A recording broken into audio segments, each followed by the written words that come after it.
Satanic Hispanics. I know what you're thinking. What movie is this? I saw you went and saw this in the theaters earlier today from the picture you uploaded and you reviewed it. I was very curious to know what this movie was, so that's why I clicked on the video. Well, Satanic Hispanics was actually a very, very, very limited release. It went to a couple theaters. It actually just happened to went into a theater I live near, the movie theater I usually go to. And it's a very limited release.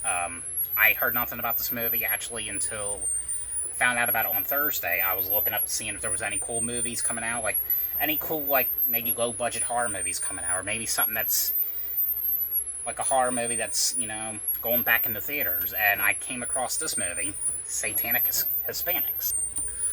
So this is an anthology horror movie that takes place in Mexico. It has to do with the Hispanic police department actually raiding this house, and they go in this house, and a lot of murders have happened, but there's one guy that ends up surviving, and he is, of course, being accused of the killer, and it's them interrogating this guy. But as the interrogation goes on, he's telling them ghost stories.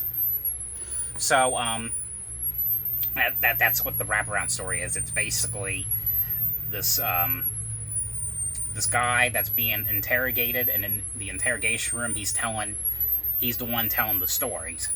There's 4 stories. The first story had to do. I'm trying to remember what they were.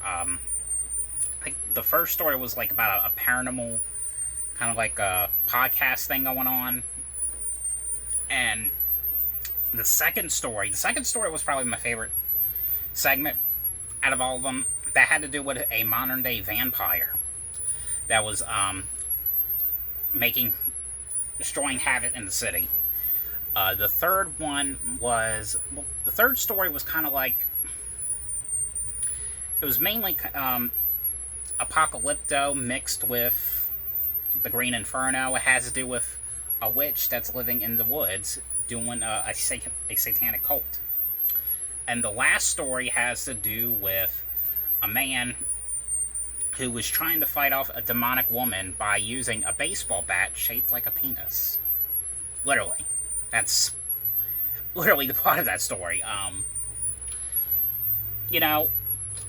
always love seeing movies that not many people are going to talk about, and this was kind of like one of those movies this year. I know last year was the new Jeepers Creepers, which, again, that one got a very limited release.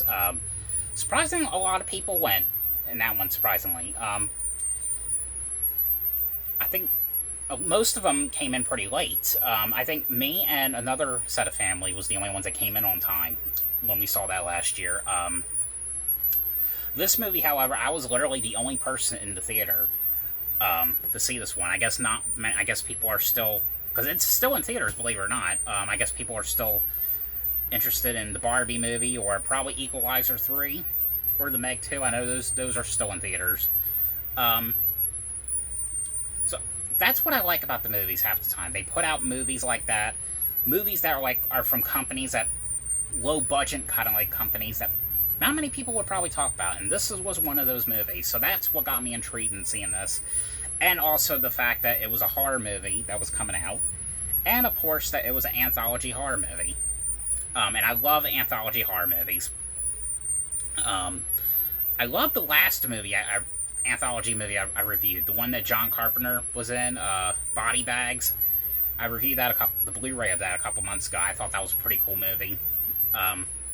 This one, on the other hand, I love the plot. I love, how the wraparound story is going. The stories, most of the stories, to me, they were kind of confusing, because they were mainly kind of like cult-like stories, like demonic cult stories. Some of them were not the best ones. I think probably the one I liked the most, the story I liked the most, was the vampire one, which was the second segment.